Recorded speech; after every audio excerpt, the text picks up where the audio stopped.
ఉషోదయం ప్రేమించు కాపరి ఉషా కిరణాలు ఉదయకాలపు వాక్య ధ్యానంనకు మిమ్మల్ని ఆహ్వానిస్తున్నాం. ప్రార్థన. మమ్మల్ని మిక్కిలిగా ప్రేమిస్తున్న పరలోకపు తండ్రి, ఈ ఉదయకాల సమయానికై వందనములు చెల్లించుకుంటున్నాం. ఈ ఉదయకాలమున నాతోనూ మాతోనూ మాట్లాడము. కార్యక్రమం వీక్షిస్తున్న ప్రతి ఒక్కరిని మీ హస్తములకు అప్పగిస్తూ నీ దీవెనలతో నింపి నడిపించమని యేసయ్య పరిశుద్ధ నామమున అడిగి వేడుకుంటున్నాను పరమ తండ్రి, ఆమెన్. ఈ ఉదయకాలమున సామెతల గ్రంథము 27వ అధ్యాయము 18 మరియు 19వ వచనములను చదువుకుందాం. అంజూరపు చెట్టును పెంచువాడు దాని ఫలము తినును, తన యజమానిని మన్నించువాడు ఘనత నొందును. నీటిలో ముఖమునకు ముఖము కనబడినట్లు ఒకని మనస్సునకు మరి ఒకని మనస్సు కనబడును. చదవబడిన వాక్య భాగంలో 2 కార్యములు మనం చూడగలం. మొదటిగా, ఒక కార్యం నందు శ్రద్ధ కలిగిన వాడు అందులోనున్న ఆశీర్వాదాన్ని అనుభవిస్తాడని.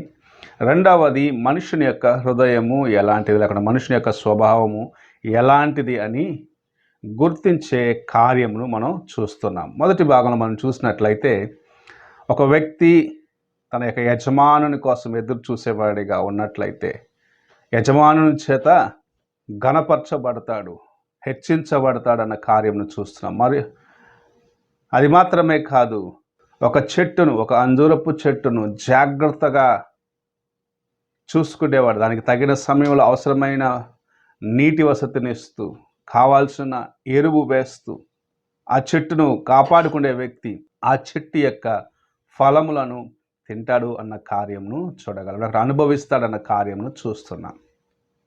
అనగా ఒక వ్యక్తి ఒక విషయంలో శ్రద్ధగా ఉన్నట్లయితే, తాను చేయవలసిన కార్యము ఏమిటో ఎరిగి అందులో నుండి తొలగిపోకుండా యథార్థముగా నడుచుకున్న వ్యక్తిగా ఉన్నట్లయితే తాను దాని యొక్క ఫలితమును అనుభవిస్తాడు అన్న కార్యమును ఇది మాటలు మనకు నేర్పిస్తూ ఉన్నాయి.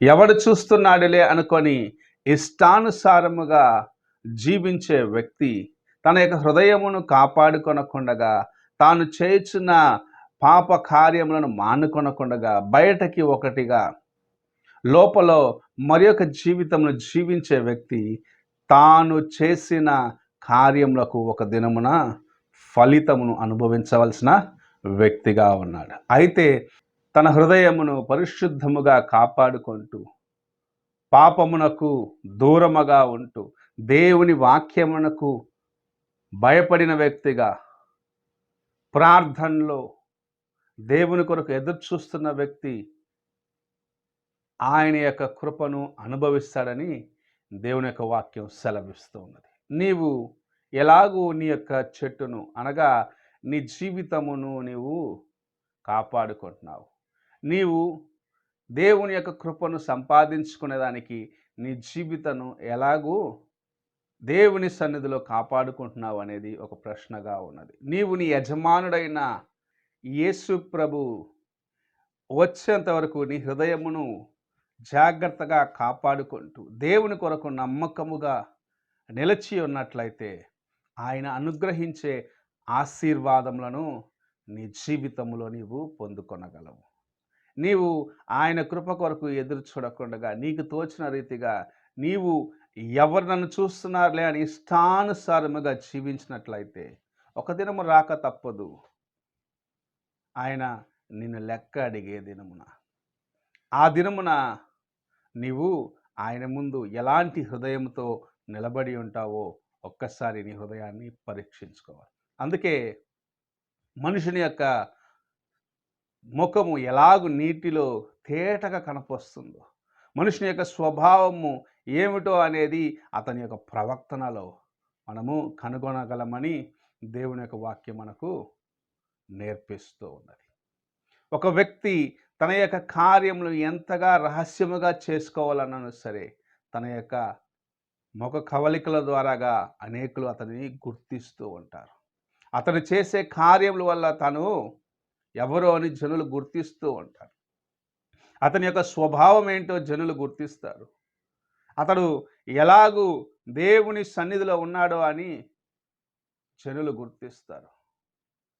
ఈ ఉదయ కాలమున నీవు దేవుని యొక్క దృష్టికి ఎలాగున్నావో, నీ హృదయమును ఎలా కాపాడుకుంటున్నావో అని జనులు చూసి గుర్తించగలరనేది మొదటిగా గ్రహించుకోవాలి. నీ హృదయమును చూసినప్పుడు ఇతడు దేవుని యొక్క కుమారుడు, ఇతని యొక్క హృదయమును యథార్థముగా కాపాడుకున్నాడు, ఇతడు చేసే కార్యములు, చెప్పే మాటలు తన జీవితముతో సరిపోతుంది అని నిన్ను గురించి చెప్పగలుగుచున్నారా? లేక తన యొక్క మాటలకు, తన యొక్క కార్యములకు, తను చేసే క్రియలకు చాలా వ్యత్యాసముగా ఉన్నాడు. తాను చేసే క్రియలు తన యొక్క మాటలతో ఎంత మాత్రం సరిపోవట్లేదు అన్నట్లయితే నిజముగా నీవు దేవుని యొక్క కుమారుడిగా, కుమార్తెగా నీ సాక్ష్యమును కాపాడుకొనట్లేదు. ఈ ఉదయ కాలమున నీవు ఎలాగున్నావు? నీ యజమానుడు నీ వద్దకు వచ్చినప్పుడు, ప్రభువైన యేసుక్రీస్తు తిరిగి ఈ లోకమునకు వచ్చినప్పుడు నీ హృదయము ఎలాగున్నది? నీవు ఆయన సన్నిధిలో నిలబడగలవా అనేది మొదటి ప్రశ్నగా ఉన్నది. నీ హృదయమును కాపాడుకున్నట్లయితే ఆయన అనుగ్రహించు ఘనతను పొందగలవు, బహుమానమును పొందగలవు. నీవు ఆయన ముందు నిలిచి ఉండేదానికి నీ హృదయాన్ని సిద్ధపరచుకో. ప్రార్థన చేసుకుందాం. మమ్మల్ని మిక్కిలిగా ప్రేమిస్తున్న పరలోకపు తండ్రి, ఉదయకాల సమయానికై వందనములు, స్తోత్రములు చెల్లించుకుంటున్నాం. మీరు మమ్మల్ని ప్రేమించి, మీ కృపనిచ్చి, మీరు కాపాడుతున్న విధానాన్ని బట్టి వందనాలు. మీ ఎదుట నాయన మా సాక్ష్యమును నమ్మకముగా, యథార్థముగా కాపాడుకునే కృపను దయచేయమని, అంతం వరకు నిలిచి ఉండే ఆ యొక్క కృపలో దేవా మమ్మల్ని బలపరిచి నడిపించమని యేసు పరిశుద్ధ నామం అడిగి వేడుకుంటున్నాను పరమ తండ్రి, ఆమేన్. తండ్రి అయిన దేవుని ప్రేమ, కుమారుడైన క్రీస్తు కృప, ఆదరణకర్త అయిన పరిశుద్ధాత్మక సహవాసము ఇప్పుడును ఎల్లప్పుడూ తోడై ఉండి సదాకాలము నడిపించునుగాక. ఆమేన్.